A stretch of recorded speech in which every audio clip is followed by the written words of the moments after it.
All right. Welcome to another edition of Tunnel Vision. Happy Easter, everybody. Happy Passover, whatever you guys are celebrating. I'm Ryan Abraham alongside Chris Trevino, Nicole Shearin here in the studio. We had a little technical difficulties putting this show together at the last minute with Shotgun, so we won't have him on the show today, but we want to talk about USC spring football. Week 4 has been completed, and we're going to talk all about that. The spring game is coming up on April 23rd. We now know that you can all go to the spring game if you're local here in Southern California or you want to fly in for the game, and it's free. Yeah. Free for everybody. So that's kind of cool to do that. Lincoln Riley talked yesterday.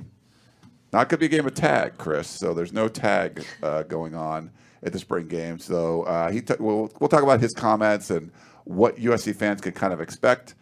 And the spring game, doors will open at 10:30 in the morning, and the broadcast will start at noon on ESPN. So it should be pretty fun. It's from what he's definitely building it up. Well, he wants a lot of people in the Coliseum and all of that. It took a little while for them to kind of announce when it was, but now it is. They're putting a big push out there to get people to come to the spring game. We're not going to do live callers again today. I changed the studio around a little bit, so this is our first time set up. And I don't know, maybe there's a few. Here, I'll give them a little overhead look. Yeah, get a little overhead. So just change the desk and move things around. Hey, everybody. So we'll make sure we'll get all that stuff ironed out. We do have a special announcement. Next week's show is going to be extremely special. Unlike any other. Yes. So stay tuned to the end of the show. We'll tell you exactly why that is. It involves our buddy Chris Trevino. Yeah. Yeah. There's 10,000 reasons for you to want to watch. Let's go. What happens next week.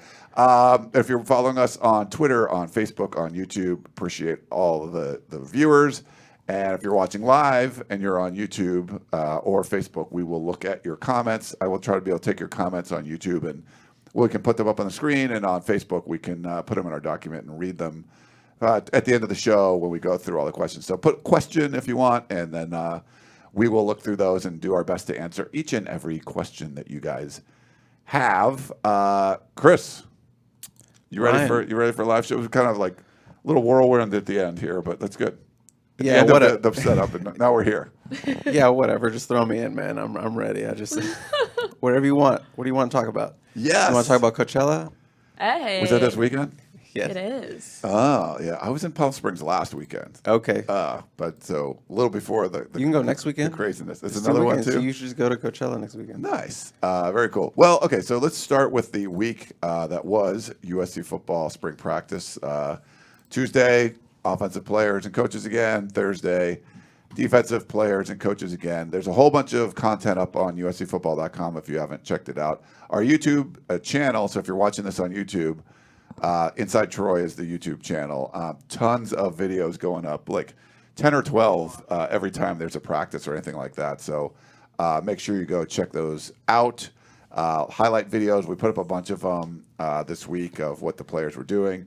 Tuesday was in the Coliseum, so that was a new wrinkle that we got to see. And then this Tuesday will be in the Coliseum.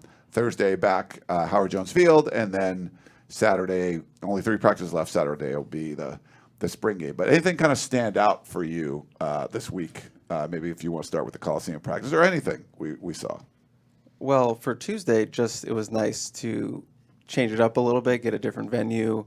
And we've talked about this on the podcast, but just kind of the different energy that you kind of felt being out there in the Coliseum. You know, obviously for Lincoln, that's his first practice coaching the Coliseum. For all those new transfers and freshmen, the 2 freshmen on the team, that's their first time practicing in the Coliseum. And obviously for the majority of this coaching staff outside of Dante Williams, that was his first time. You know, they were first time playing football in the Coliseum, and coaches talked about how there was a different kind of energy for the kids. It was a good opportunity for them to kind of feel what it feels like to play in the Coliseum, and Yeah. they tried out some new game day warm up stuff. Some stuff that we saw, warm ups, team prep stuff like that. So they got a little bit of that, and then they had their scrimmage. Obviously, we could not hear that. We were taken to a secret conference room, sequestered, Yes. and put away, and we could hear them outside. We could hear yelling and whistles and screaming and all those scrimmage noises. But I'm not a good enough reporter to pick up what exactly is happening by a certain whistle or a certain yell or cry. So It was very weird. Not even sure why they have like a conference room in a stadium like that. where you have windowless no conference view. room. Windowless conference room in a stadium like that. That's where you get the deals done, Ryan. Apparently. That's where you get the deals done. There was a bar just a couple hundred yards off to the right. Yeah. That's where you get the deals going. But we were right near the presidential suite, which is Choice. palatial. It was very. Is that the right word? It was very nice, beautiful, huge. Grandiose. Yeah, Immaculate. it was good. I mean, we didn't really get to hang out there. That would have been cool if we could have watched everything from there. Maybe for the spring game, they could let us use the presidential suite. Not a chance. Probably not.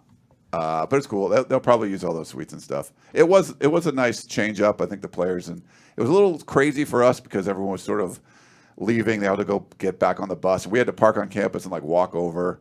So that was a little bit different. Nicole and I did instant analysis from the park right in front of the Coliseum. So that was fun. People just kind of playing sports, walking by, looking at what are these two people doing, hanging out there. So that was a little different.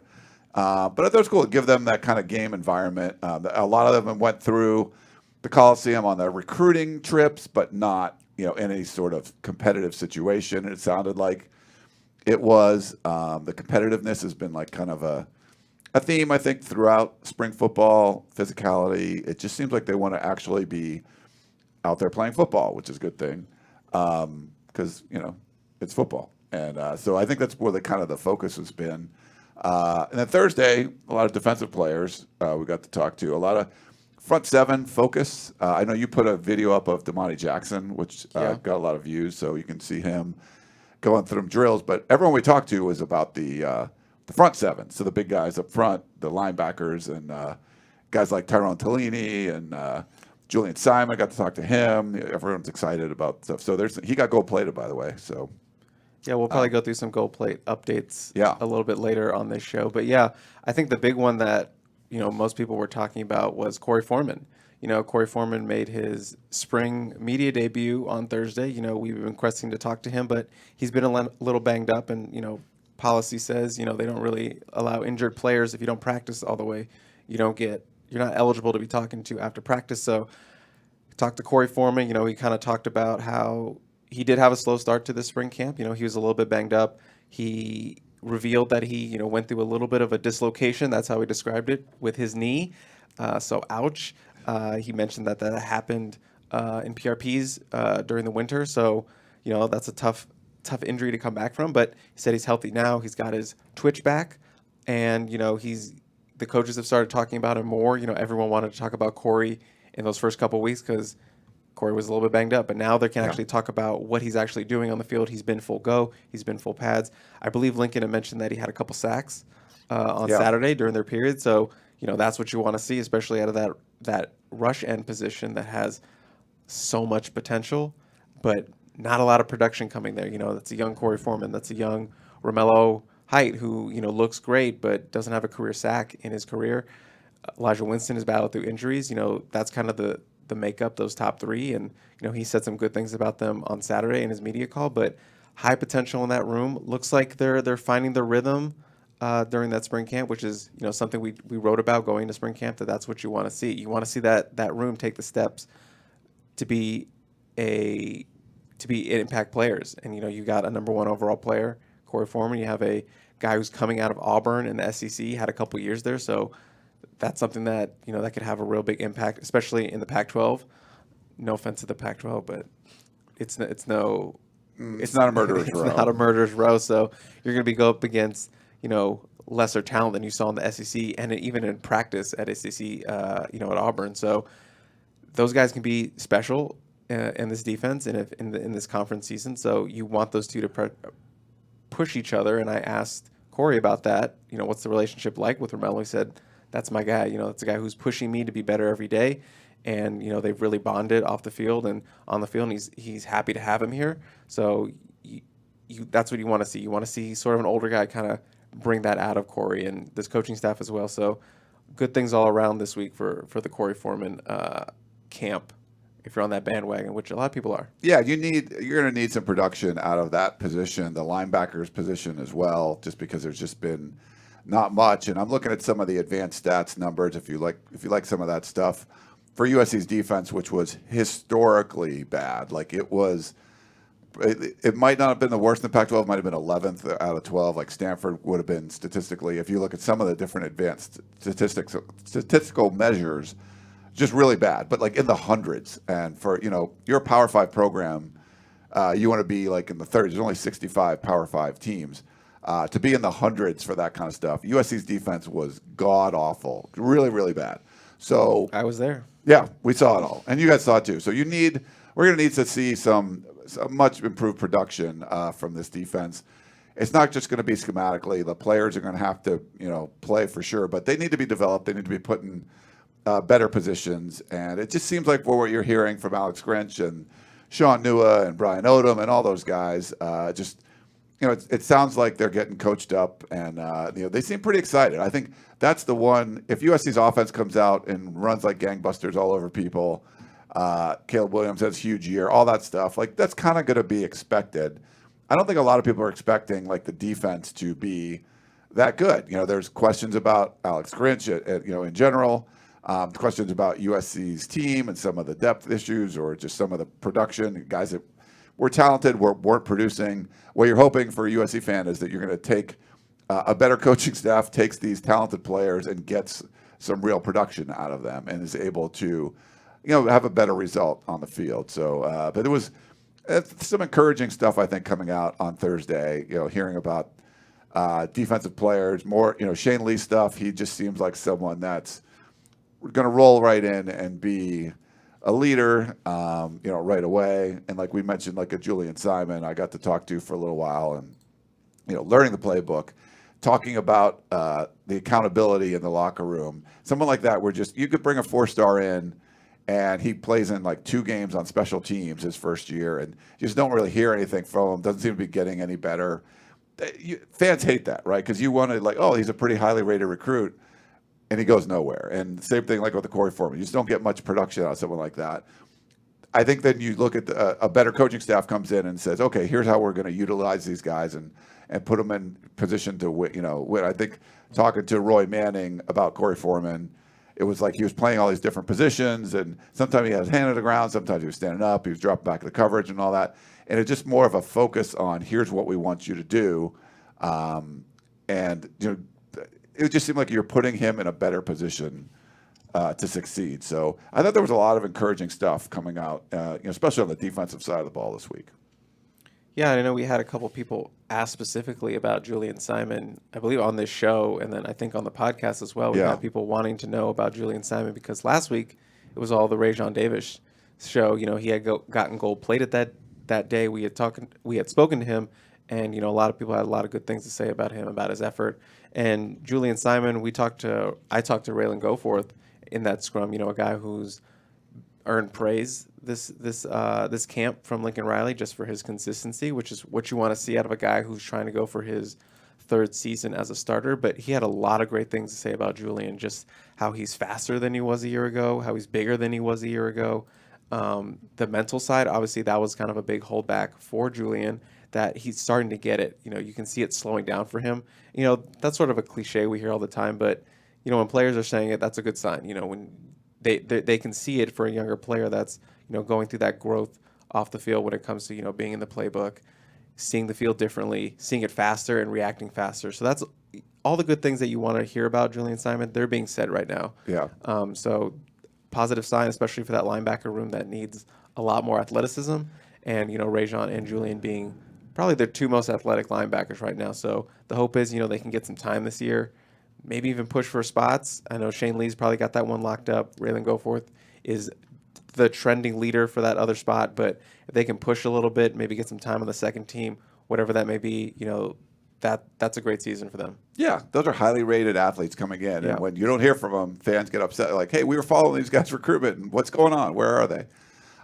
Lincoln Riley also had some interesting things to say yesterday on his Zoom call. So saying it was the best week of practice, which is what he expected. I think when we talked to him Tuesday, it was more about like, hey, we're not coasting in.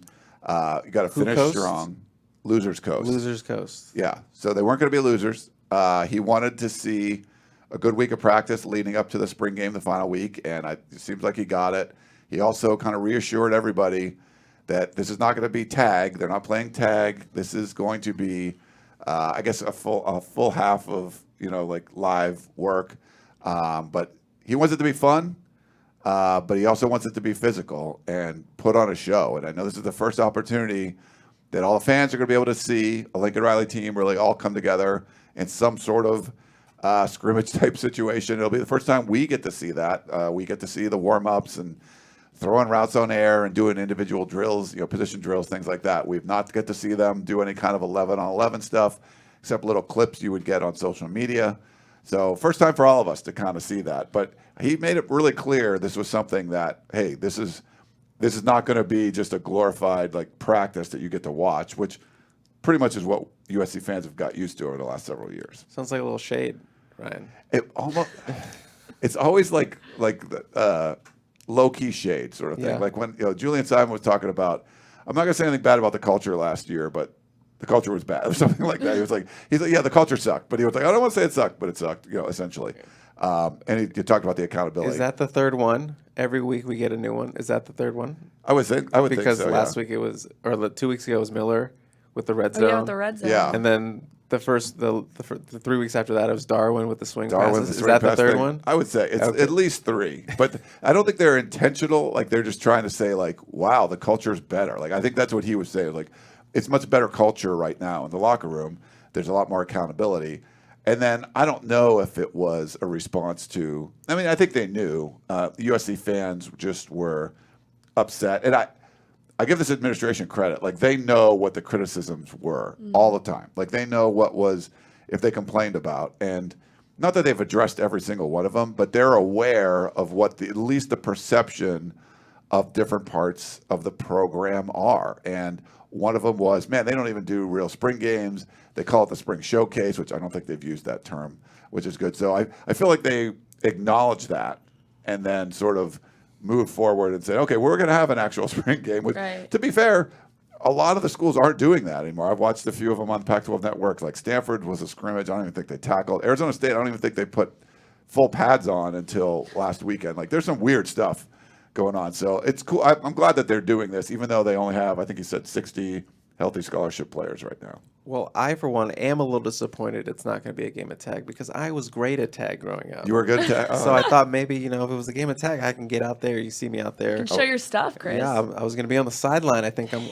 going to be on the sideline for the spring game. So, I could have been out there playing a little tag. But in all seriousness, yes, it is nice that they're going to be hitting and be physical and not a glorified practice, as you have said, with the days of the spring showcase. The showcase. People Showcase hate is that. gone. And Lincoln was a little bit, not secretive, but he didn't give all the details he was asked about, like what the format's going to look like. He said, we're still working out those things. Yeah. He kind of mentioned, you should hear about that soon. So I'm expecting sometime this week, obviously, that we're going to get a little bit update on that and what it's actually going to look like. And, he kind of had a comment about sort of the roster. You had mentioned that you kind of said you're kind of waiting to see how stuff with the roster holds up because they're still trying to figure out who's going to play on what side, the scoring and all that. So that was an interesting little comment, and I thought that meant something sort of along the lines of make sure no one's going to leave, like a transfer. Oh, okay. That's kind of what my interpretation was. Like make sure if someone leaves, you have to even it out back. You have to even things back out on if you're splitting up the line or you're splitting up the defensive line and stuff like that. So I thought that was a little bit of an interesting comment. So that was one of my main takeaways from his spring game analysis. But yeah, should be fun, should be physical. Yeah, that's what you want to see. Fun and physical. It sounds like that's the focus there. There was also some more praise for the offensive line. There's a lot of optimism there, I think, with the offensive line. Yeah, he said, I don't see a reason on this planet. The whole planet. This is a big ass planet, Ryan. He said, I don't know why there's be a reason on this planet that we can't be, was it elite or just a good offensive line? I don't remember what the I exact think it was phrase elite, yeah. But yeah, again, when you guys had your moment talking about O-line, 2 weeks ago? That was 2 weeks ago, yeah. He's doubled down even more on that. So, that's a good sign. I think that's a great sign. Obviously, you got the 2 young guys getting a lot of time this spring. Bobby Haskins, we talked about it, the foot surgery, won't be, doing anything until, the summer, hopefully, and the fall. Got to watch out for that because, USC has been snake bit by transfers coming in and then getting surgery. Jake Smith, obviously, he got a surgery right away on his foot. Ishmael Sobster got the double compartmental leg syndrome when he first came in. So, you got to hold out hope for Bobby Haskins, but haven't heard anything like that's a similar situation. But, that gives you a good top 6. They're going to hit the portal for a couple more offensive linemen. But, you're looking really good with that position group right now. They're athletic. They're doing a lot of things differently than last year. They're pulling a lot more. They're trapping. They're doing all these things for this offense. And, he's liking what he's seeing. Yeah, for sure. There was also some nice comments about Miller Moss. Miller Moss, the boss. One of the more improved players, just to watch him do it. They only have 2 scholarship quarterbacks right now. Caleb Williams, obviously, coming over, knows the system. Superstar in the making, but you like what you're seeing from Miller Moss too. So that's some positive signs for USC's 2 quarterbacks.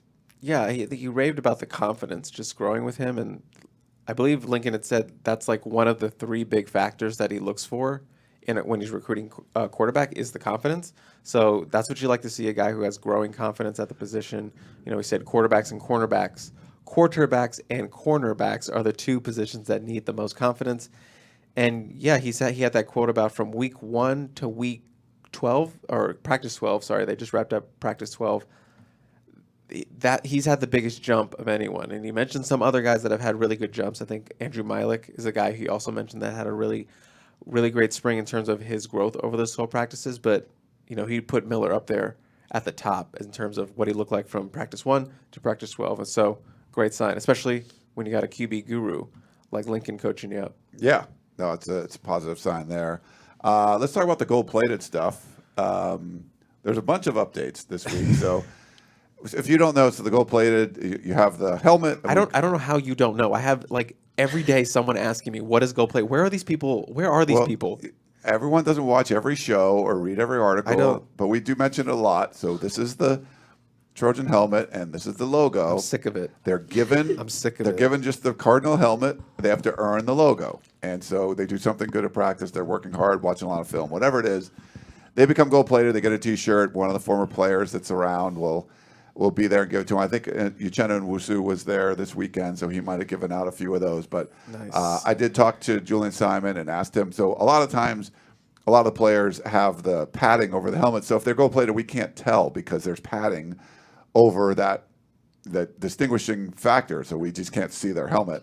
But I did ask him off camera after the interview, and he said he did get it the week before, so that was cool. So there were some other players you saw, right? That do you remember off the top of your head? Michael Jackson, the third, the wide receiver, he got gold plated. I believe he got gold plated probably after Tuesday's practice in the Coliseum because he did not, when I was watching up there, he was not on my list. I did not see him have a gold plate.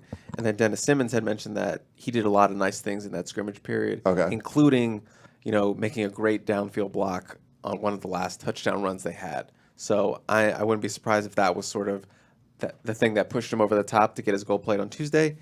And then, Sierra Wright, the cornerback, the former top 100 signee for 2021, and the fictional son of LeBron James in the movie Space Jam 2. You might have heard of it. He got gold-plated, and I believe Anthony Beavers, the other safety, got gold-plated. O-line Gino Quinones got plated. We saw those guys carrying shirts because you also get a shirt when you get gold-plated. So that's another sign we can look for when they're walking out of practice. You got that red shirt on, or you're carrying that red shirt. So Gino was the guy we saw carrying the red shirt. Sierra was already plated, but I think Anthony was carrying a red shirt. So Okay. yeah, Sierra Wright's interesting because when we talked to Dante Williams a couple weeks ago, it didn't sound like they were on the same page, so it seemed like he said Sierra Wright was his, the only person holding him back was him, and is he really focused on football? There were some interesting comments, like sort of like matter of fact, like, whoa, okay, he doesn't seem to be happy with what's going on. Maybe that lit a fire under him, changed some practice habits, whatever it is, but the fact that he got gold plated would tell me that he's doing a lot better in practice now. Prophet Brown is the one who was carrying the cornerback that was carrying a shirt. So not Anthony. Anthony is gold plated, but Prophet Brown is the other cornerback I saw carrying a shirt. So Prophet and Gino both got plated on Thursday. So we should be able to tell, and a lot better, because they're not going to have those pads on the helmets, Right. I would think, at the game. I would think. Maybe they do, because it's still a Because practice. still or sort of whatever. practice. You don't want the quarterback. But it would look weird, like if you have a whole bunch of, if we can see everyone's helmets and there's guys without logos on it and stuff. Did they feel like everyone was going to earn them by the end of spring? Was it going to be some people roll over the fall? That will be something that'll be interesting to watch, I think, for that final practice for the spring game. We'll see. One other thing, Drake London on Friday had his pro day.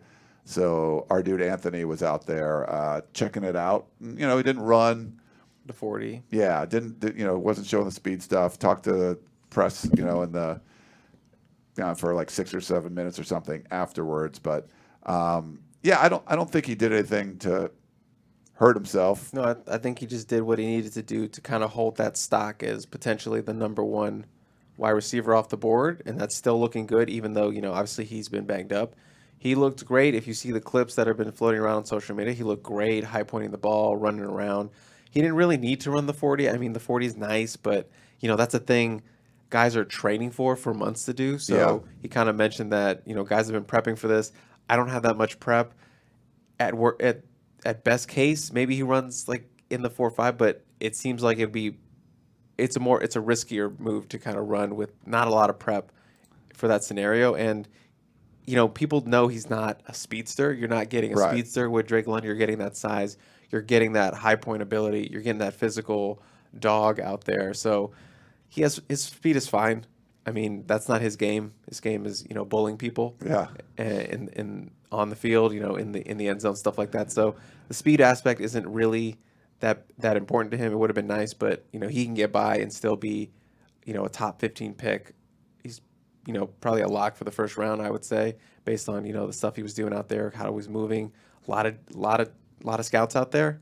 A lot of teams flew in to see this, so I think the interest is really high, and he still has a really good shot to be the number one wide receiver taken off the board. You see him go as high as maybe like in that 8th range to like lower end like 16. So I think he's going to be borderline right there at the end of a top 10 to 16. So pretty good. It should be a really good first round celebration for him. Yeah, good for him. He's a great kid. He, the ankle foot kind of injury thing after the Arizona game about 6 months ago, but then he also tweaked his hamstring, I think, more recently. Was it Jordan Palmer that was throwing balls to him? Jordan, the quarterback was guru guy. him up.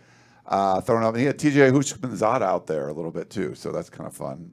You see him he's on like Fox doing a bunch of different shows and stuff. So the fact that they were out there, a little celebrity action out there, but good for him. Just get out there and just show like, hey, I can still catch footballs. I can jump up in the air and catch them and stuff. And I'm still a freak athlete. Yes, he is. Remember, he's a basketball player, so he's athletic and stuff. It's not necessarily about speed. Nicole, you were out there this week too. Do you anything kind of stand out to you with anybody said or what you saw or anything? With the videos you put up were cool, but anything you want to point out? Yeah, something that I noticed, being in the Coliseum was great. Different environment. That was fun for the players, I think, too. But something I really noticed was the energy that Alex Grinch has on that practice field with his players is truly unmatched. I couldn't take my eyes off of that side of the field because I was just standing there watching in awe of how pumped up he gets those players. And I think that's a real change just in general with the energy that we've been seeing this entire spring. But the way Alex Grinch does it, I was like, wow, I would be hyped up if I was those players too. So I think that's a huge aspect For of sure. that defensive side. Yeah, he's usually working with the safeties when we get to watch. Yeah. And I put up a video just of what he was doing with the safeties for a little while. He's throwing a lot of balls out there, and they're making plays on it. But every drill, like Nicole was saying, I mean, he's yelling, screaming, he's getting into it. And if someone's footwork's wrong, whatever it is, he's out there. He'll stop it. You're going to do it again. Yep. He's very hands-on. Yes. He's a defensive coordinator, but he's very hands-on with that position. And group. Dante even threw on a helmet at one point. I mean, both of them are just so hands-on with their players. And I think it's great. It's almost like they're one of the guys out there with them. And I think that's what this team really needs. So that stuck out to me above everything else. We get to see the defensive back drills probably more than anything else because they're usually close to us. But yeah, Dante Williams out there. Taylor Mays helping out with those guys. It's kind of fun to see that. Anything else stand out to you? Or we could. I was just gonna say, it seems like Dante's been a lot more vocal. Like, I don't feel like angry is the word, but I just feel like he yells a lot more. Intense, Yeah, he's almost. he's taken his intensity just up a little bit. He was already sort of a intense guy, but I just feel like maybe just being around Grinch is kind of like kicked it up a notch. I noticed he's yelling a lot more. I can hear him and Grinch kind of yelling when they're doing like those combined drills. I heard him. I was filming Damani and I heard him yelling at someone. They were doing that rep where you kind of, or that drill where you kind of just, they're just like running into each other, sort of like they're what's the word, thumping each other. They're going up and down the line. And he yelled, "You're soft as shit right now." So, they're not bathing no these mercy guys. out There's there. like, they're gonna call you out. So every week I hear something like football coachy like that, just Football like coachy. you're soft as shit. Or when Like, it was really hot that one day. yeah. Alex Grinch and they were all like, "We don't care. It's hot. We get it. Get over it. Move on." It's like, good. That's what we need. This is good stuff. yeah, I believe they were slow and he was like, "You guys want to see what fatigued is?" And then he made them do up down. Yep. You guys are moving too slow for me. You're gonna see what fatigue is. So A friend called me today just asking, like, so how's it going out there? I mean, you get these questions a lot. You're like, limited to what you can watch. But I think the thing that keeps coming to mind for me is it just looks like there's competent people running practice. Like, you just get the feeling, are you an expert? Or any of us experts in everything that's going on? No, but you just, the air around it is like, these people know what they're doing. They know what's going, they're doing the right things. And so that's good. I think that's a good sign. I think USC's had some good coaches and stuff before. It wasn't working. It wasn't a cohesive unit. Right. You didn't have maybe great people at a lot of the different spots. Like, now you have someone that's done this before, that's put together a coaching staff, that's taken a program that had really good culture and arguably improve it. The results when he took over at Oklahoma got better. Winning Heisman's, going to playoffs, things like that. And he's redoing that now. Now, he's never taken a tire fire and turned it into a great program, but you can see the elements of what he's doing. He's bringing over things that they did. This worked there. We're going to try those kind of things here. So I think that's, for USC fans, that's got to be a positive, because it's just very different. There's a just different feel than what we've been covering the last few years. So, well, maybe we should jump into questions. Is it question o'clock? It's question o'clock, I think. It's Easter Sunday. We'll keep this one. We'll get through some of these questions and we'll let you guys go. But I think I loaded one up there for you if you want, Nicole. And oh, perfect. Yeah. All right. So question 1, Megan Gawkroger. I'm sorry if I mispronounced that. Question from Down Under: how are the gold-plated players chosen? So more gold-plated stuff. More gold-plated, Chris. how did you not say that with an Australian accent? Oh. There's I'm not another very one. good at There's that. another one in there. Man. Okay. You'll get a redemption shot. Okay, but cool. yeah, you had mentioned it sort of just goes into the extra work you put in. Are you staying after practice? Are you in the film room? Are you being a leader? Are you putting in extra effort? Are you helping a guy? If you're an older guy, are you helping a younger guy work after practice? Mm-hmm. It's just little things like that, because those little things add up. The little things add up to have big impact, and that's sort of what they're looking for. They want the players to take that next step to harnessing their potential, whether that be in the weight room or in the film room or on the practice field after practice. It's just little things like that. The extra credit stuff. So if they see you doing that, a coach can nominate you like, hey, Chris Trevino's been putting a lot of work in the Peristyle podcast this week. Let's make a realistic Okay. example. Andrew So Miller's something that they been- could. Andrew Miller's been doing a lot of extra work in the film room. I saw him studying with Justin Dietich. I saw him working with one of the young guys trying to learn center. I think he's doing a good job, Lincoln. I think we got to gold plate this guy. So, and that's sort of how it goes. Yeah, I think it's one of those things where the coaches are evaluating all the players all the time. It's everything you're doing. If they turn out the light and Andrew Millick is sitting in the film room with extra work, they notice that kind of stuff, So I think all of that gets put in together. They try to make it a cool ceremony. If they have a former player around, they'll give them the gold plate and stuff. So it's basically just like, hey, you're earning the logo. I don't think it has to be anything above and beyond, but it's more like, what are you doing to make yourself better, to make the team better? And they notice that, and then you get your gold plate. You want to do? I'll find another one to load up, Nicole. Sorry, but if you want. Oh yeah, no, I can do we another can one. jump in. Yeah. Yeah, I okay. don't have anything loaded yet, but. So Andrew Hogue says, how many people do you realistically think will show for the spring game because it is on ESPN? It is on ESPN, so a lot more people can just stay home and watch it. But I think there's a certain level of excitement just getting to go to a game. Getting in the Coliseum, going see the team in person. I know it is LA. There is traffic, whatever. Yes. But they're doing whatever. There's going to be Fan Fest. There's going to be that sale where they sell game authentic equipment or stuff like that. Yeah. Okay, yeah. So there's a lot of cool things going on Yeah, besides they're having the game. food trucks and things like that. It's going to be an event. So that's sort of the thing that will pull you in over just being, on ESPN. And then you get to be in a crowd on ESPN. I think realistically, I'm expecting, what did I say on the podcast? I said like 60. I think I said that's a lot, but I have to stick with That's it. like Nebraska level. Look. And they got nothing else going on there. He said it, not me. And my friend played at Nebraska, and he knows. Yeah. So, Look, okay.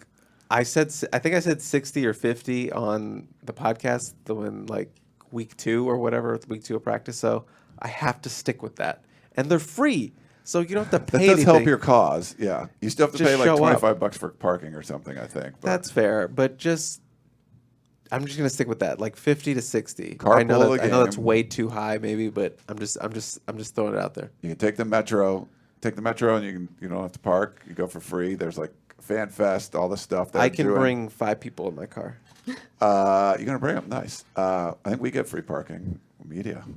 We can. Ooh. I'll do a raffle on my. Yeah, Twitter who wants then. to ride with Chris to the game? So I would say, I'm guessing it's probably be like 20-ish people, 20,000.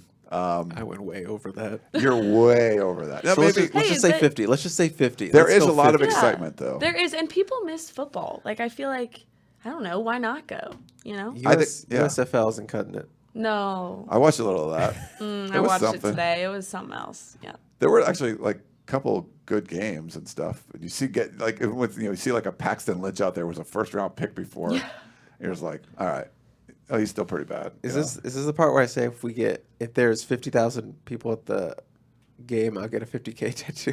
Yes, Yes. you should do no, that. I'm not doing that. Okay. That is not a legal binding.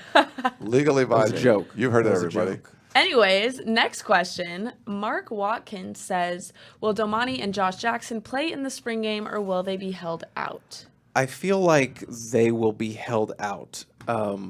Depending on, I don't really know the structure yet. As we mentioned, we don't really know if there'd be you can watch the team warm up, do individual drills, stuff like that. They have been limited in terms of, like that drill I just mentioned where Dante said you're soft as shit. They're not allowed to do that. They are held out to the side. They do a toned down version with Benny Wiley. So they're still, not fully there. And Domani is both of those guys, especially Domani though, he hasn't played football in over a year. You can tell when you watch him that he's not in football shape. He's still a little bit, still got to get that conditioning up.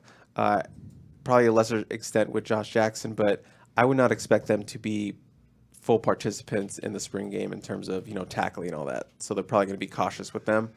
Yeah, and then when he said that there was like 60 healthy scholarship players, I know someone commented like that's a lot of players you can add. That's not all the scholarship players they have. Those are the ones that are available to play. And I think guys like Josh Jackson, Domani, those guys are not included.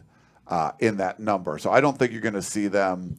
Just the fact, what we were able to see like from Damani and stuff so far, I think that's encouraging. But like Chris said, he just, it's been like a year since he's played football. So, not quite, right? It's he didn't play. He didn't play since senior year. So yeah, not quite a year, but even before that, there was limited with the COVID season. Right. So they got that 6-game spring game or 6-game spring season or whatever. So hasn't had full slate of football in over a year. Yeah, for sure. All right. Well, next up, Andrew Hogue says, better record this fall, Steve Sarkisian, Lane Kiffin, Lincoln Riley, or Clay Helton? Oh, what a great question. That I is did a like this great one. question. Okay, so we're on there. We're not ranking them, right? We're just saying. Better, who's going to have the better record this fall? Yeah, I think. Ooh, that's So there's a lot. I mean, I think you could argue it'd be Lincoln Riley. yeah. But I'm tempted to pick Lane. I was going to say the same thing. Yeah. The problem with Lane is, and he's portal king or co-portal king For now. with now. Riley. No, I think there's Riley. I think Riley has I think USC's transfer class is still better than. It's moved down to 2. Oh, so Lane It's moved up to- USC. Lane is back. Lane and Ole Miss are back okay. to 1. But, Lincoln has mentioned double-digit guys are coming in, Right. so they're going to be able to have a chance to take that back. Right. So both teams are going to look a lot different. I mean, Lane's definitely added some, a great running back from TCU. He's like Jackson Dart. Michael Trigg. Like, there's a lot of dudes. But he's also playing in the SEC. That's the thing. If he could turn things around, he could have a great season and still win 8 games. Lincoln Riley can turn things around and win 8 games just by being competent. And then if you do something really good, then you could get to 9 or 10, which I think would be a little tougher for Lane to do that. I don't see that happening with Clay Helton. I don't think he's going to come in and bring some amazing schemes. And there's a lot of good coaches in the Sun Belt. It's not there's some really good teams there that are, I think it's going to have a hard time. And what was the other one? Oh, Steve Sarkisian. Steve Sarkisian. Yeah. I mean, it's a 5-7 team. Got Quinn Ewers. Yeah. Have some juice. There's some juice there. Got a really great O-line class coming in, but they're freshmen. So, you could talk me into it, but I don't want to do it. Yeah, I think Clay Helton would have the least, he would be the lowest on that list. But the other 3, I think you could argue. I would probably, if I had to bet, I'd probably put it on Lincoln just because of the path that he has. I don't think the Pac-12 is going to be that good. The whole South, outside of Utah, I just don't. UCLA's defense was pretty bad last year, and I thought they'd be decent. They fired their defensive coordinator. They promote from within. I think that USC can kind of run through the South and have a game with Utah, and if they can beat Utah on the road, they can win the Pac-12 pretty easy. But Utah's going to be the team to beat. They got a lot of guys coming back. I think Oregon's still going to have one of the best rosters in the Pac-12, but USC doesn't play Oregon. The rest of the South, though, Arizona State, they're in shambles. That's shambles. Colorado, lost all their best players in the front 7, lost their defensive backs to the transfer portal. One of them going to USC. There's all these teams have problems. Arizona is going to be better. I like the momentum that they're building, but they were 1-11. They're not going to be good. So, I think this USC's path is easier. So Great question, though. Yeah, I like that one. That was a really good question. Another one from Roman 388. Some big schools had their spring game this weekend and got commits after their games, including Ohio State. Do you think the same thing will happen to USC? Should be a big list of visitors. You've already had people kind of talking about how they've been invited. I think the big one that popped up is Roderick Robinson, the big local 4-star running back.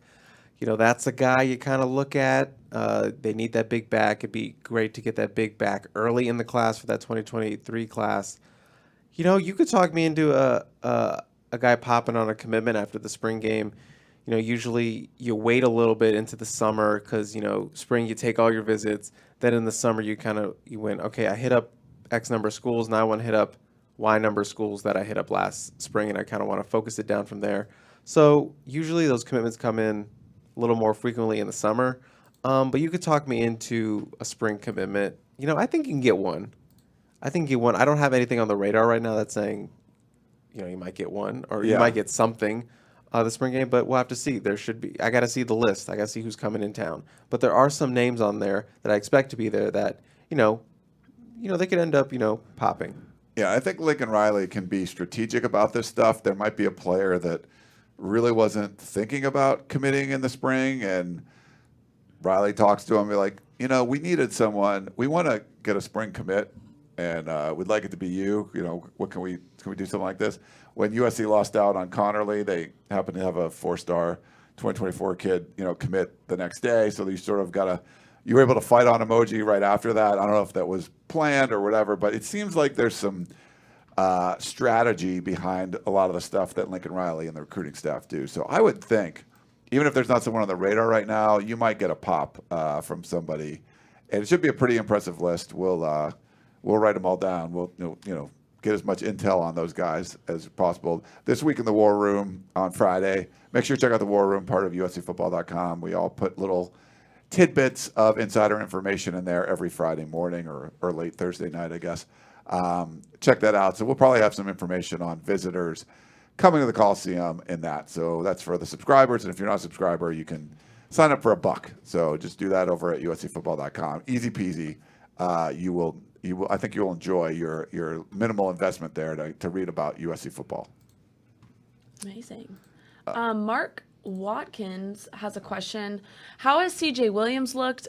I don't think I've heard his name mentioned at all in any of those post-practice pressers. CJ Williams is dealing with an injury of some sort. Not exactly sure what it is, but he has been very limited over the last couple weeks. He usually does not participate in team warmups. He usually just watches. I believe on Thursday he did participate because I did not see him on the sideline. But then he goes over with the rehab crew and does running. He is dressed out in full pads, but he has been, he's not doing he's not a full participant in practice. So he looks great though. He does not look like a freshman. He is big yoked for a freshman wide receiver. So good job. He does look good when we got to see him. But he is banged up. So only 2 freshmen are participating right now, and limited status. Both Damani Jackson, like we talked about, and CJ Williams. So they'll get some more coming this summer, and you'll be able to see them. But most of the new people we've seen, they've all been for the transfer portal people. Sweet. Okay, we have another question. John Lobb says, in my opinion, Kyle Whittingham is the best coach in the conference considering the talent Utah acquires. Is he wrong? No, I mean, I think the way Kyle Whittingham's been able to build that program, they've really done a great job developing players. He's been there a long time, I think 16 or 17 years. They saw the transfer from from Mountain West to the Pac-12, and it's kind of been a slow build. I thought they'd recruit a little bit better than some of the success that they've had. They broke through a couple of years ago, winning the South for the first time. They broke through last year, winning the conference for the first time. They're showing that they can be the class of the Pac-12. Now, they've struggled at times when you're playing a team that has a lot of talent, and that's the kind of teams that USC will typically have. Clay Helton wasn't able to utilize that talent and be able to beat Utah. But, you a guy like Lincoln Riley, you think there's a possibility of that. So the game to watch, I think, for USC this year is in Salt Lake City. When you're going at Utah, Utah's going to be good. Cam Rising was an absolute stud. Their defense was really good. It was like a top 10 type of defense when you look at some of the advanced stats numbers from last year. By far and away, the best defense in the Pac-12. I think Washington might have been second, but really good defense, explosive offense. And there'll be if USC can go into Salt Lake City and get a win there, that's a big step. So it'll a lot to do with like the schemes that Lincoln Riley's putting together. But just the talent acquisition and all of that. So that'll be one to watch. But you have to tip of the cap to Kyle Whittingham because what he's been able to do in the Pac-12 has been really impressive. All right. There's been a couple questions about this. Hector Castro Jr. is asking, is USC planning on upgrading its facilities or building new ones, new locker rooms, etc.? Also, what is the probability that USC switches from Nike to Jordan?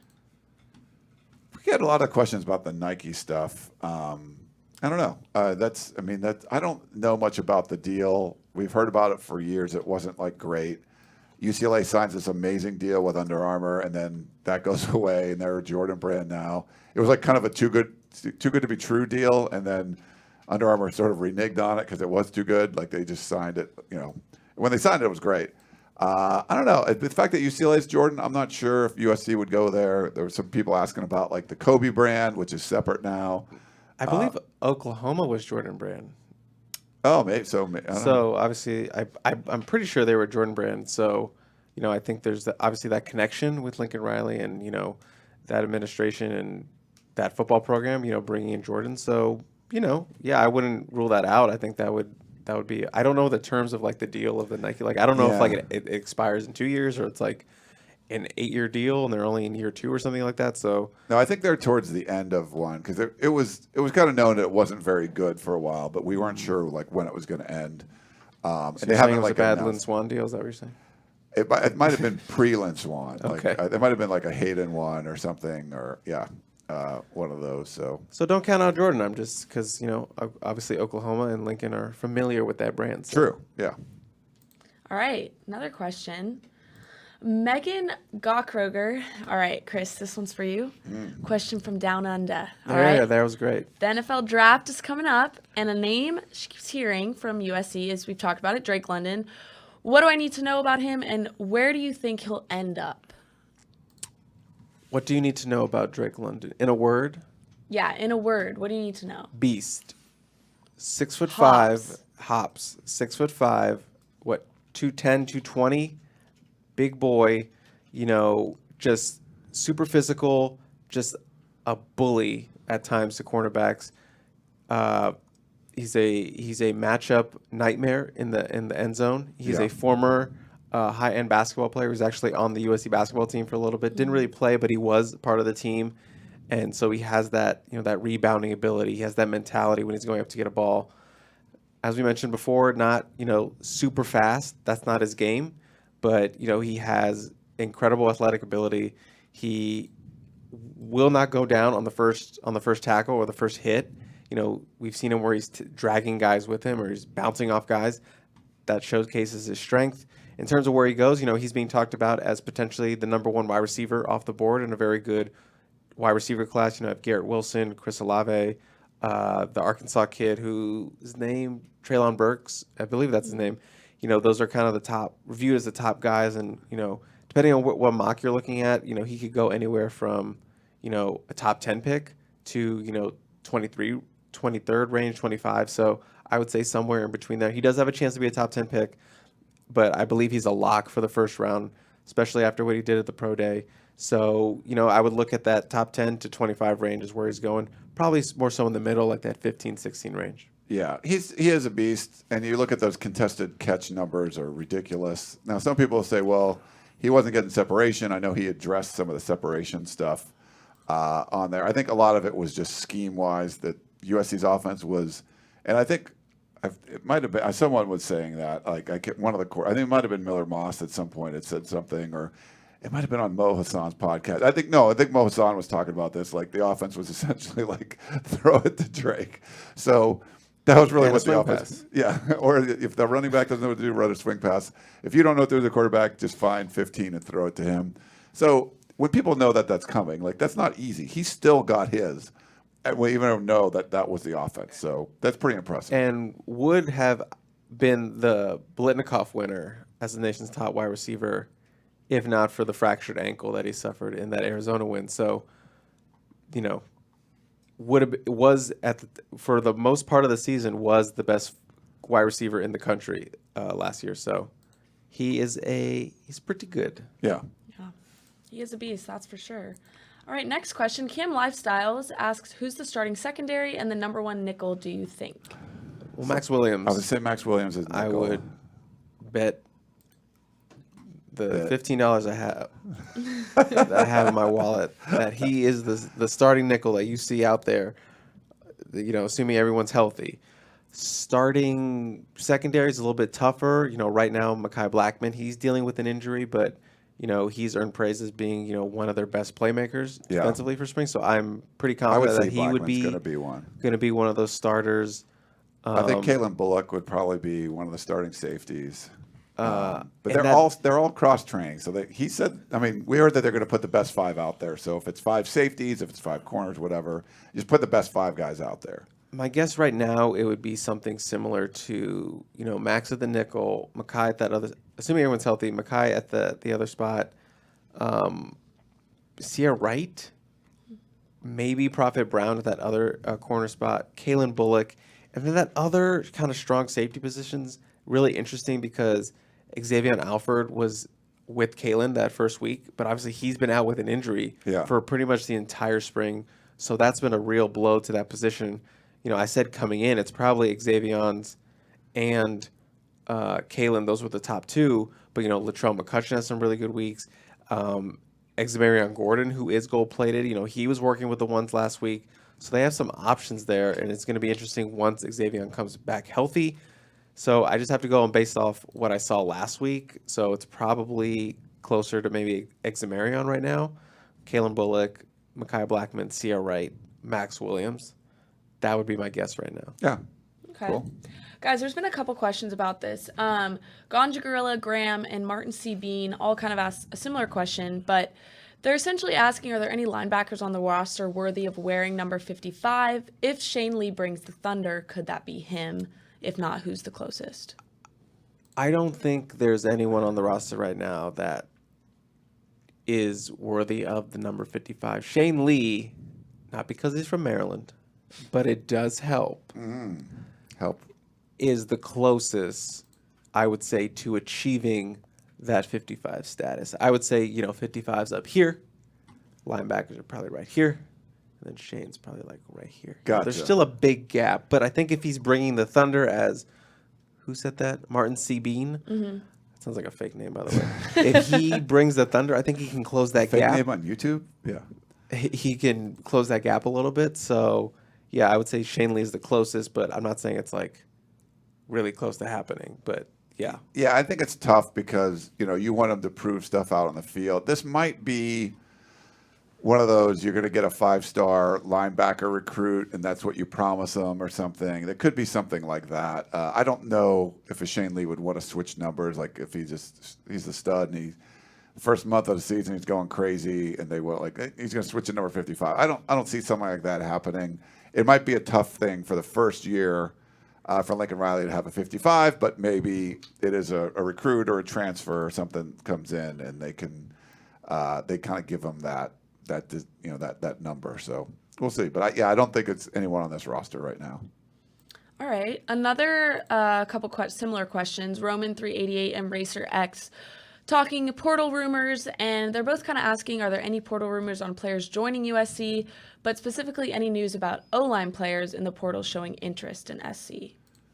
So this is going to be the time. Spring practices are ending for some schools, and that's when there's going to be a wave. You have to be, it's May 1st or 2nd. I forget what the deadline is. If you want to be able to play in the 2022 season, you have to be on the roster by the beginning of May. So there's going to be, over the next couple of weeks, a whole bunch of guys moving in the transfer portal, and it's going to go fast. Lincoln Riley talked about double-digit additions, so the next couple of weeks we're going to be busy following all this transfer portal stuff. Guys going in. It's a revolving door. It will be a revolving door. And so, there's some of the big programs like Georgia, Ohio State, like having their spring games. There's 5-star players that are like 3rd or 4th string on those teams, and they can go into the portal. Georgia had a couple of former 5-star offensive linemen go in. So there's going to be some guys like that, but it's just fast. Like you follow recruiting before, there's this long lead up. There's a relationship building. Transfer portal recruiting is completely different. You might have a relationship with the coach, but you might not. And everyone we talked to was like, yeah, as soon as I hit the portal, I was getting a call. Shane Lee was like, yeah, Lincoln Riley, they were on the phone like almost right away. So guys are going to start entering really soon, and they're going to be contacted by a lot of people. So this is a really quick recruiting cycle. It's going to be a lot different, but yeah, definitely stay tuned for it because there's a lot. I mean, there's a lot of names that are out there and stuff. We're not going to go all of them, but yeah, it's going to happen fast and furious over the next couple of weeks. All right, guys, it's the top of the hour. Should we do some rapid fire Yeah, questions? let's do some. All right. Do you got some Facebook ones too? Yes, I was about to hit some of those. Yeah. Spencer McGelly says, how is Solo doing and will we see him on the field? Solo's doing great. Much better. I think, he's finally found a groove at the defensive line position. Nua had lots of great things to say. Sean Nua, he says he doesn't think there's anyone out there who has more true USC blood than him and his passion for USC. So it sounds like he's doing great at that new home of the D-line. Look for him in the spring game. That's going to be a fun storyline for the game. Stock up on him. Another Facebook question, Roy Bogg says, Nicole's Harbor was in town this weekend while he had a track meet. Do you think he's a good possibility for a commitment to USC? In terms of overall commitment, I think there's a lot of suitors for him. I think they did enough to maybe stay in that contention as in terms of like a commitment happening soon. No, I don't think that's the case. But I think they did enough to kind of stay. The visit went well. I think they did enough to sort of stay in front with him in terms of, his top group. But he has a lot of suitors, 44 offers. What's his position? He's an athlete, 6'5", 225 pounds from the DMV. They make him different out there. 5-star athlete, number 2 in our rankings. Just a freak athlete in terms of they're recruiting him as sort of that edge rusher position. So did a good job with the visit. I don't see a commitment happening soon. Still has to trim that list down, so pick out his official visits. But they'll be in contention for an official visit. Yeah. All right. Cam Lifestyles is asking if Miller Moss keeps balling out in spring ball, what will Lincoln Riley have to do to keep him from not going into the transfer portal? That's a good question. I don't think this is going to be – I don't think he's going to the portal this offseason. So I think he's going to stick around. He's a smart kid. I think he can graduate after playing this year. And there's going to be opportunities for him that there weren't before because USC's probably going to be in a lot of blowouts. He can play. He's going to actually be able to be on the field. If Caleb Williams, starts and never gets hurt, I think Miller Moss will still play a lot this year because they're going to be scoring a bunch of points. That's great tape, especially you get a year under Lincoln Riley, getting to get coached by him. That's a great opportunity. So yeah, I think you just got to do enough to make him know that, hey, we're going to put up some points. You're going to get to play the season. So I think that's sort of the how you approach it. He would be more of a after the 2022 season potential for the portal, I think, than now. There's only 2 scholarship players, so I mean, he could leave, but I don't think that's going to happen. John Lobb asked, do you guys know why the Alabama game was not rescheduled from COVID-20? The 2020 season. I don't know. I tuned all that out. Yeah. That was a weird one. We can ask, but I mean, it's one of those things that's hard to do. And college football is changing. There's so much is changing right now. So I think you're seeing Alabama do some home and homes because they want to get some of that home game stuff and playing on the road. You want to get fans. It's hard to keep fans engaged and get them to go to games. And so that'd be a good one. But maybe they'll do a home and home instead of a neutral site game. Dave Rice asks, from what you've seen at practices, does Riley seem to pay more attention to small details compared to Helton? We're hearing some stuff about that, not just like practice things, but just stuff that's really in order. And if you talk about like recruiting visits, I think Gerard talks about this a lot. You could have people show up to campus and everything's organized. They're checking in on you. What are you doing? Here's where you're supposed to go now. Here's what you're doing. It seems like there's a lot of T's crossed and I's dotted now, which is a good thing. Dan D says, if being in the Pac-12 is a significant money disadvantage, why wouldn't USC consider moving to the Big? For the Big Ten, I mean, we put some stuff in the war room about this the last couple of weeks. 2 years ago, I believe it was, when Mike Bone came on the Peristyle podcast, and I asked him, he said all the options were on the table. Now, I think he gets along with George Kliavkoff well in the Pac-12, but the Pac-12 is going to be making significantly less revenue than these other than the SEC and the Big Ten. So, can they explore going independent? Can they explore joining one of those super conferences? I think you have to, and try to get if anything, you just try to get yourself a better deal with the Pac-12, because the way they're doing it now, equal revenue sharing, I don't think that's going to work. At least having your own Tier 3 media rights, because you can get a lot more money than Oregon State can. It'll be interesting to see. The Pac-12 TV deal's up 2024. The Big Ten is going to announce their deal, I think, somewhat soon. They're going to have some huge deal, billions of dollars. That's going to be a lot for. I think Mike Bohn's in a good position because, especially if Lincoln Riley turns the program around, if you get a USC that's like back on the national stage, they can control a lot. There's be a lot at their disposal, and so there will be a lot of options, I think, for USC. All right, Andrew Hogue asked Jake Smith's status. Not with the program. Yeah, so we don't. He's not in the portal, but also not with the program. He's in limbo. Yeah, so yeah, you can. We put some war room stuff about this too, but there are options for new coaches to essentially like cut players that are on the roster and keep them on scholarship. So I think as of right now, we believe he's still a student. I believe it still would be on scholarship, but is not on the roster right now. Racer X asks, any chance Brew returns? Nope. No. That's All as right. rapid fire as you get. Yeah, there you go. One answer, no. There we go. Keep Nicole on her toes. Over there. Yes. Andrew Hogue, we've kind of touched on this a little bit, but I like how he uses vanilla. How vanilla will the spring game be? Do you think Riley shows the nation anything schematically special since it's broadcasted nationally? I mean, I think people have seen his offense. Yeah. I don't think it's like you're hiding stuff, but Yeah. I think they'll put on a show. I think they're going to try to make it entertaining. I think you're going to show not just Caleb Williams. I think Miller Moss will be able to make some plays. Yeah, I think they're going to try to do some fun stuff. Now, they've got some limited numbers, right? You only have 2 scholarship quarterbacks. You only got 3 running backs. They're not going to empty the bag, obviously. No, Right. but they'll have some fun. Right. And Cam Lifestyles asks, who are the 3 starting wideouts and the number 1 tight end now? First of all, Cam Lifestyles, great rap name. Just putting it out there. It is, honestly. The 3 starting wideouts, I would probably say, are Probably Mario Williams. Brendan Rice. Right now, probably Taj Washington because Gary Ryan is on the mend. Yeah. Gary was having a great camp, so I figured he was in that mix as well.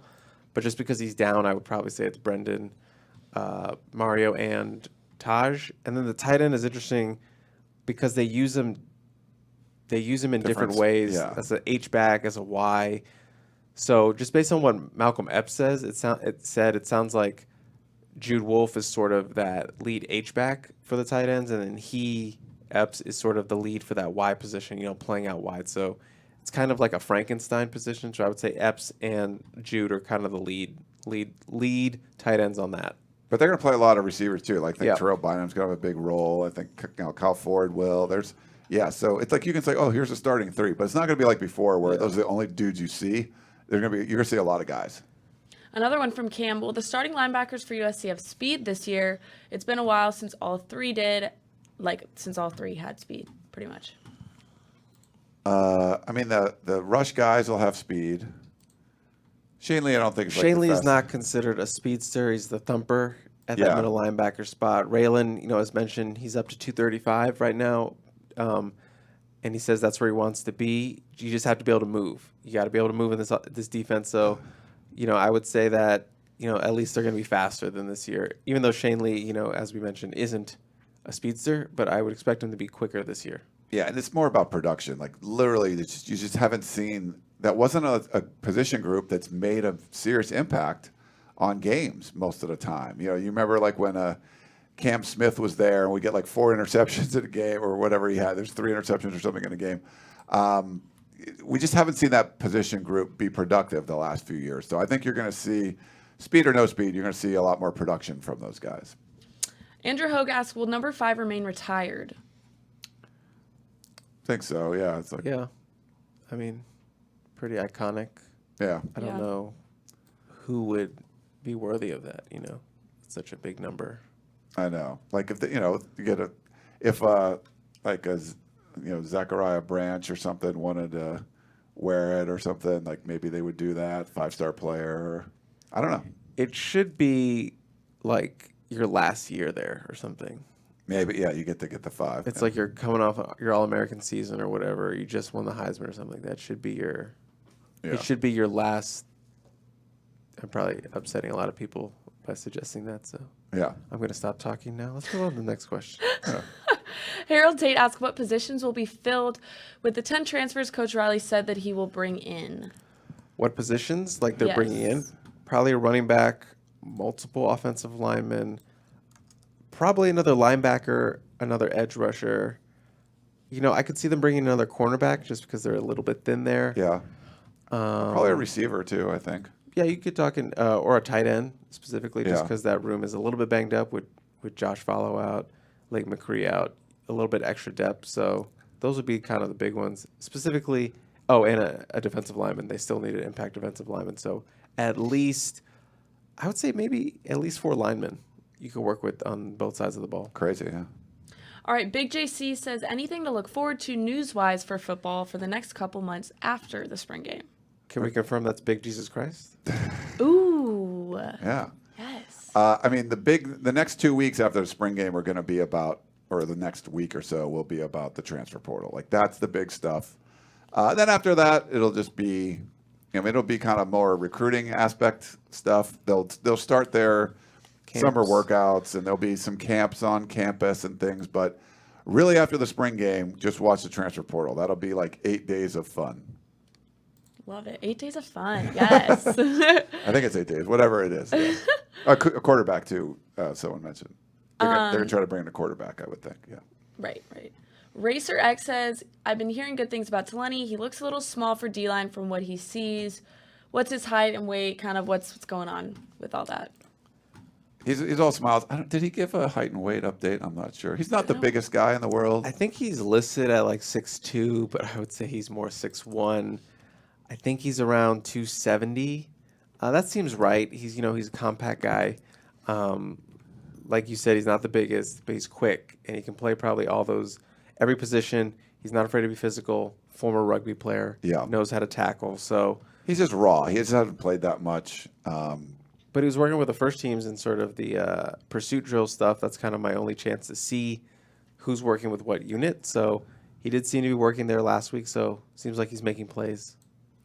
Chris, you're going to hate this question. Great. Let's do it. John Lobb says, what's the history behind the helmet logo? When was it first used and how did it come about? Why would I hate this question? Because you don't like talking about, gold-plated, I guess, but I feel like you don't like talking about the logo. On They've the done helmet. something like this before. I forget what it was. Like Well, he didn't ask what gold-plated was. Okay, but that's fair. Same Yeah. category. This is but this gold-plated thing is a brand new. Yeah. They just started it this spring, so that was like a Lincoln Riley deal. We heard about. I think when I asked, it first came up when I talked to Cortland Ford. He talked about gold-plated, and we're like, what? And so they didn't really announce it or anything. Just one of the questions I asked Cortland Ford, and then he sort of said that, and then we kind of been asking about it ever since. You started it. Apparently, This is your. If you had not This asked is the all question, you, no one Ryan. would have noticed. yeah. I don't know the history of the logo to be. If anyone in the comments knows, I don't. A quick Google search has yielded me nothing. Yeah. Google has let me down. I don't have a history on the helmet. Yeah, but the tradition. This is a new Right. tradition. we need yeah. to call in Dan Weber. Dan Weber would be able to be like. "Brr, brr." Yeah. Exactly. Okay, and then a final question. We kind of touched on this earlier, but Racer X is asking how many recruits you guys think are expected to be at the spring game and who are the most notable names? Just on the amount of recruits they've been bringing in every weekend and even in the midweek, I expect it to be a stacked list of Yeah. people. Well, not necessarily stacked, but just a lot of kids. They're gonna bring in a lot of kids for a game. It's gonna be on ESPN. Come check out your local, especially the local kids. They're gonna hit up everybody local to come and get them on campus for this one. Yeah, I think it'll be a big group. This is they want to put on a show. Everything you've heard from Lincoln Riley, he wants to make this fun. He wants everyone to enjoy themselves. They're going to bring as many recruits as possible, and all the recruits you talk to afterwards, they just really enjoy their experience. I think they're gonna try to enjoy this one. There's people that are, there's a lot of dedicated people there that are making sure these guys go through and have a clean process. They get through, have fun, enjoy themselves. He wants the fans to get excited. He wants the Coliseum to be filled this fall and on Saturday. So yeah, I think you're going to see a pretty big list. Like we mentioned, the 4-star running back out of San Diego, Roderick Robinson's going to be there. Obviously, Malachi Nelson, the 5-star quarterback, he should be there. Mekhi Lemon, wouldn't be surprised if Zachariah Branch came out as well to help recruit everyone that's on campus. I'm sure they're going to hit up the Bosco boys. Mateo Ugielele, he's just come off visits to Alabama. if he's got the free weekend, I'm sure they're going to be hitting him up. He's been on campus what feels like a million times, so Yeah. I would not be shocked if he shows up, the big 5-star defensive lineman out of Bosco. So I'm expecting a deep list, especially locally. Yeah. Yeah. Well, that's going to do it for questions, guys, but I think we have a potential announcement. Oh, yeah. Very, very good, Nicole. Drum roll. Next week's going to be a very special show, and Chris is going to tell you why. Take it away, Chris. I was just going to let you do it. I don't really. It's your thing. Well, obviously, I have a bet a wager to live up to with my 10K tattoo, and next Sunday. Do you want to tell people what the wager was? Well, if you're not following or you're seeing people ask you like, why is everyone talking about 10K? Why is everyone yelling at Chris Trevino? Why is everyone mad at Chris Trevino? Before the spring season started or spring camp, I said, if you guys help me get to 10K followers before spring camp starts, I will get a 10K tattoo. And I was at like 9,100 or something. Yeah, like this that. was the worst bet. Like just a terrible bet. And they did it in like a week and a half. And I was like, oh no. So, and everyone's been asking about it. So next Sunday, we are tentatively scheduled for me to receive the tattoo live on this show. Yes. Yes, we are. So I'm going to be remote at a California, well, obviously California, but a local tattoo parlor, and they're going to tap me up. I'm going to be joining in Skype, Zoom, whatever. We're gonna figure it out. So I'm going to get tattooed live on this show. Yeah, that's the plan right now. It's been tentatively agreed to, so hoping nothing falls through. But that is the plan. I will be inked up by this time. By this time next week, I will have a fresh tattoo. Yes. Very excited for this. So I'm not. We're thinking about doing it in the studio, but he's going to be remote, so we'll connect to him remotely. Yes, it was just easier to have me go there instead of figure out getting someone to come here Yeah. and setting up. It would be easier to have someone come here, but I'm going to do whatever it takes to help the artist out. To just and it's a pretty nice studio. I've seen pictures, so it should be a nice setup. So hoping everything goes through, hoping it all works out. So Are you going to give any details about the tattoo, location, or well, what it's going to be? I'm not giving that until Okay. we're live on there. So yeah, it should be. I hope it all goes smoothly. It should be an interesting show. I hope it's a Yes. well-watched show. It will be. I would certainly hope so. So that is the big announcement. So tune in. It should be a well-viewed show just in general because we're going to be talking about the spring game. So Yeah, True. it'll be the day after the spring game, and Chris will be getting his 10K tattoo. One of the worst bets ever, but props to him. Yeah. Not someone that has tattoos. I don't have any tattoos. this will be my first tattoo. Your very first tattoo is a Twitter bet that you made. Look, YOLO. YOLO. I'm Hey, throwing Chris it is back. a man of his word. There you go. Yeah, I don't. People talking about no, I'm not going to do it. Yes, I'm going to do it. I'm he's going to gonna do it do it. live on this damn show. What's So, your pain tolerance? Like, are you pretty good with pain or not really? When I was a kid, my dog had a shock collar, like electric fence collar, to keep him out of leaving. So me and my brother would take the shock collar and put it on our ankles and dare each other to run across the thing. Oh. So I think I can handle it. Okay. But I hate needles. Oh, well, Oh, that's a you slight know how problem. what the tattoo process is, correct? No, let me know. Oh, What yeah. is it? Oh, maybe There's don't no let him needles, know. right? No, there's definitely no needles. It's like paint. It's like a paintbrush. right? yes, it's very fluffy. Great. Great. Fluffy. I think I can do it. It's not Yeah. going to be like super small, but it's not going to decal. It's not decal side, but it's Right. going to be a Right. good size tattoo. Yeah, it'll be a good story. Like when people ask you later, what? Yeah. Why'd you get this? And it's like, well, I mean, like, it's let me like tell 10 you years from about now, it. like Twitter won't exist. yeah, and let me you're tell like, you about a little site called Twitter. Yeah, Twitter used to be a thing. Used to be. We were on Twitter all the time. Well, I don't know why. Like it's just been me. Yeah, we'll see. Hopefully, so for your sake, you hope Twitter sticks around long enough. Right. Twitter, Elon, we will shut Elon doors. offered to buy Twitter. The sale goes through the day I get the thing, and he disbands it. It's like $45 Perfect. billion. Yeah. So, yeah, Yeah. I don't think they're doing it. All right. Well, that is going to wrap things up. Yeah, What? I got nothing else. That was Nothing else? that was our breaking news. Breaking news. Yeah. We'll get Shotgun on next week. He'll be remote. Chris will be remote, getting tattooed. So it'll just be Nicole and I here in the studio. Tearing it holding up. things down. We'll make sure things go a little smoother technically next week. But thanks for everyone that was joining live the show. We always appreciate it. It's awesome that you guys are in there, putting the comments in and everything. We'll get the live calls back probably again. You could take a live call as you're getting a tattoo. Would that be fun? We're gonna have to set this. I'm just worried how much I'm going to be able to talk. Am I going to be able to talk to him? Am I going to be like this the whole time? Like, Chris, you look like you're in pain. Give us who's going to be the starting secondary, Chris? I really think, and then just I don't know how it's going to go, but tune in to find out. I don't know. You have a lot of USC shows you can watch. Are any of them going to have someone get a tattoo live? No. See, that's why. That's why you should watch Tunnel Vision here. Exactly. But for Nicole, thanks Nicole for coming in again. Yes. Chris, and thanks you all out there. I am Ryan. We appreciate you tuning in to Tunnel Vision. Hope you enjoy the show, and we will talk to you next time.